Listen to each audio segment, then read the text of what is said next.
আসসালামু আলাইকুম গাইজ, আজকে দেখাবো শুকনো চালের গুঁড়ি দিয়ে পারফেক্ট পিঠার ডো তৈরি করা। যে কোনো ধরনের পিঠা বানানো যাবে, সেজন্য আমি এখানে নিয়েছি 2 কাপ এবং হাফ চা চামচ লবণ এবং 2 কাপ বাজার থেকে কিনে আনা শুকনো চালের গুঁড়ি। এটা আমি পানি দিয়েছি 2 কাপ এবং চালের গুঁড়োটাও দিয়েছি 2 কাপ। এই মেজারমেন্টে আপনি বেশি করেও করে নিতে পারেন। সমান সমান পানি এবং চালের গুঁড়ো থাকবে।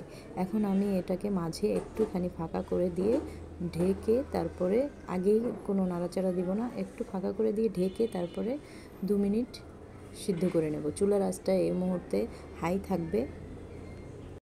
2 মিনিট পর ঢাকনা খুলে এটাকে নেড়ে চেড়ে মিশিয়ে নেব, ভালোভাবে মিশিয়ে নেবার পর আবার ঢেকে এটাকে আমি 5 মিনিট সিদ্ধ করে নেব। এবার চুলার আঁচটা একেবারে মিডিয়াম টু লো করে দিব। এভাবে ডোটা সিদ্ধ করে নিলে আপনি যে কোনো ধরনের পিঠা তৈরি করতে পারবেন ইনশাল্লাহ। এখন আমি এটাকে ঢাকনা দিয়ে ঢেকে আরও 5 মিনিট অপেক্ষা করব।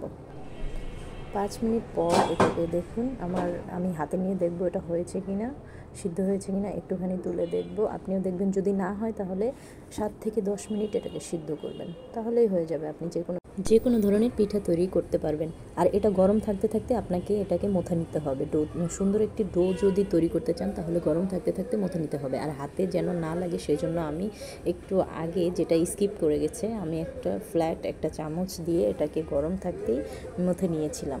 তারপরে এখন একটু হালকা ঠান্ডা হয়েছে, এখন এটাকে আমি কয়েক মিনিট মথে নিয়ে দিয়ে একটা পারফেক্ট ডো শেপে নিয়ে এসেছি। পরে একটা ছোট টুকরো কাপড় ভিজিয়ে এটার উপরে ঢেকে রাখবো, না হলে আমার ডোটা ড্রাই হয়ে যাবে।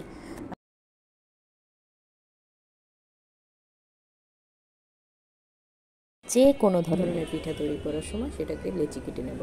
আর এই দেখুন, হয়ে গেল আমার শুকনো চাল দিয়ে ঝটপট পিঠার ডো।